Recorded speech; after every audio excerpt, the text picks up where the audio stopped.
Hello, good evening, and welcome to Prime Business here on Joy News Prime with me, Beverly Broom. To our very first story, inflation rate hike and threats to economic growth for this year has forced the Bank of Ghana to hike the policy rates by 0.5%. The Monetary Policy Committee of the Bank of Ghana maintained that it will continue to take decisive measures to keep inflation under control. There's more in this report. The Bank of Ghana Governor Dr. Ernest Addison noted that they want to take the required measures to ensure that gains made so far are not eroded. Globally, all central banks are tightening, and the source of the problem is also coming from energy and food prices. So all central banks are tightening, and all central banks are facing supply-side shocks from food and energy prices. And they are focused on the secondary effects or the second round effects of these types of shocks. He also maintained that most of the commercial banks have complied with the directive of purchasing armored bullion vans for the transport of cash from one end to their branches in the country. Broadly, most of them are complying. I mean, you heard about the unfortunate event that took place a few weeks ago, and we immediately, asked them to comply and not wait for July 1st to comply. The lady who talked about the July 1st deadline, we immediately asked the banks to comply earlier. It was 2 weeks or so to the end of June. The public debt stock witnessed some significant jump from December last year to reach over 500 million Ghana cedis in April this year. But the governor notes that it was mainly due to the recent sharp depreciation of the Ghana cedi.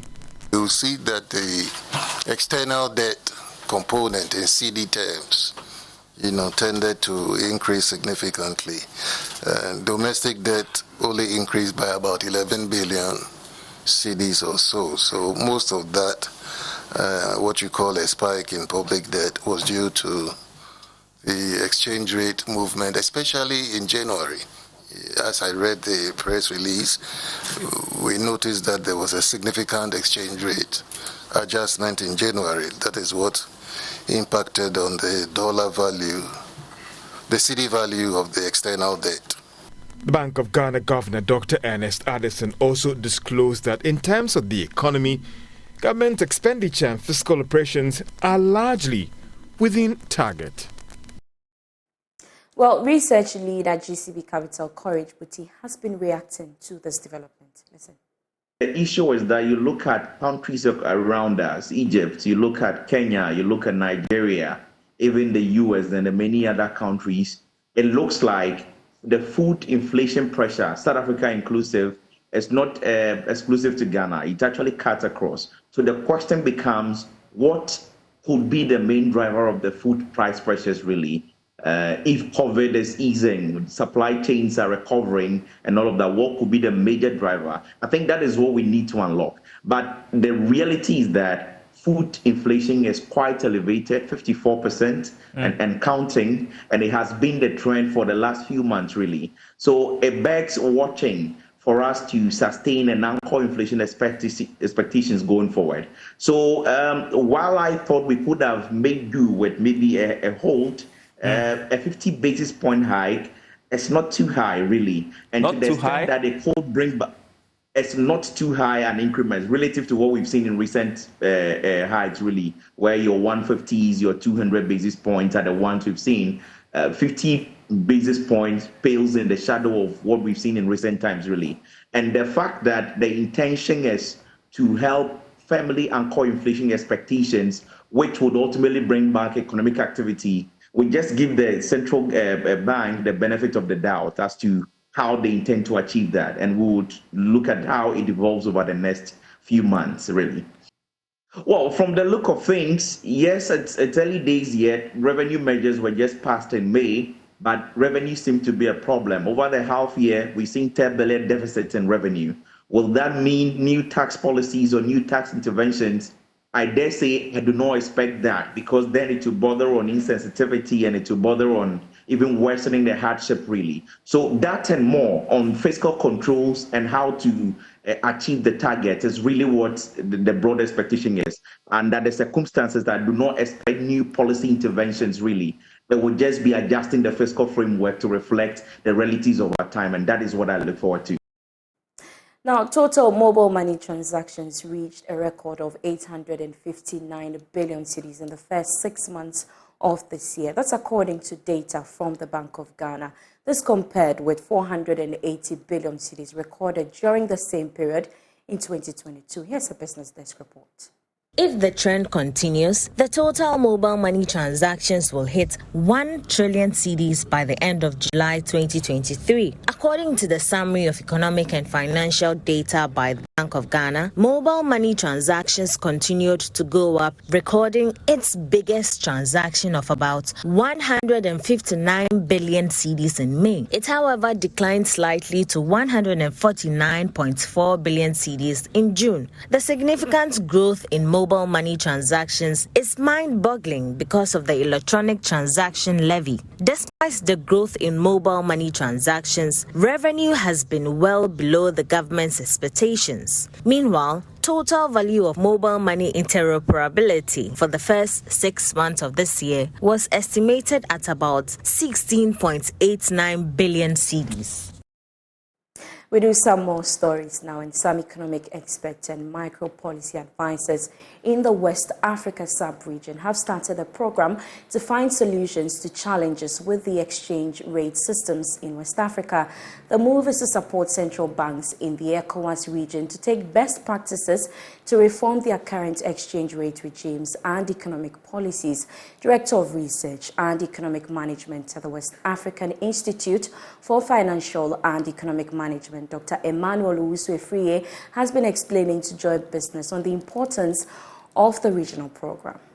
The one-week regional course by the West African Institute for Financial and Economic Management is expected to equip participants with deeper knowledge and necessary skills needed for designing, implementing and evaluating exchange rate regimes in the sub-region.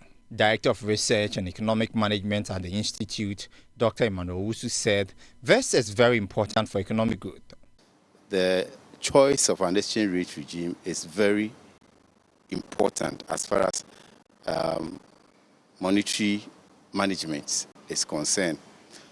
Depending on the monetary policy framework that the country selects, it will determine the appropriate exchange rate regime that is consistent with that monetary policy regime.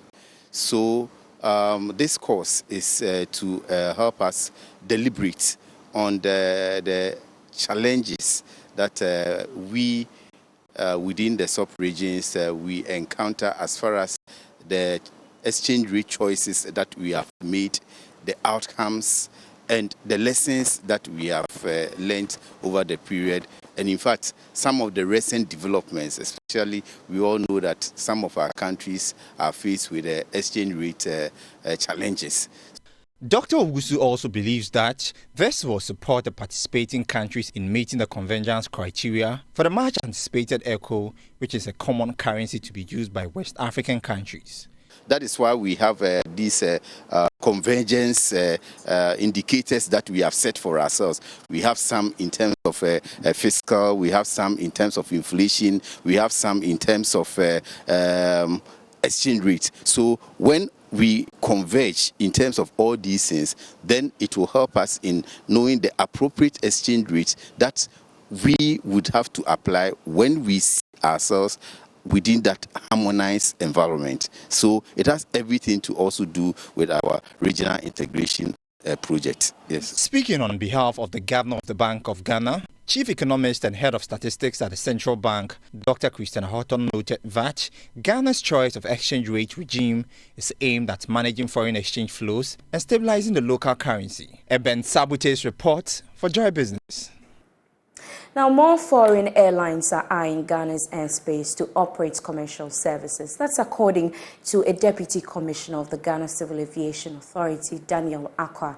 However, he said most of these airlines do not meet the criteria necessary to attain the approval of the authority. He was speaking at an Aviation Safety Investigation Day celebration.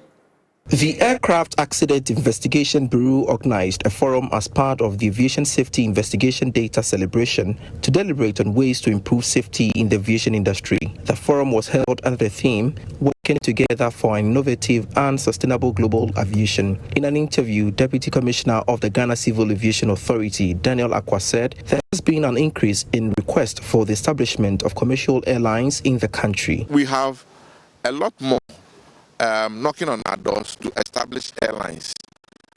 But the reality is that it is, one, very expensive or capital intensive to establish an airline. And then two, the personnel required to be in the helm of affairs, according to the Civil Aviation Regulations or Directive, yes, you need certain caliber of personnel. It's not anybody at all who can maybe, let's say, take on the position of director of maintenance in an airline, okay, or director of flight operations. Director of operations must be a pilot with some number of hours, with some kind of administrative experience in order to hold that position. So we have all that criteria in our directives or regulations. So a lot knock on our doors. Maybe they have the money, but then when they come and then you spell out, okay, the rudiments of the game. And that's how we wrap up tonight. We have more business news when you log on to myjoyonline.com/business. I'm Beverly Broom. Gary Al Smith is next with sports. Please stay.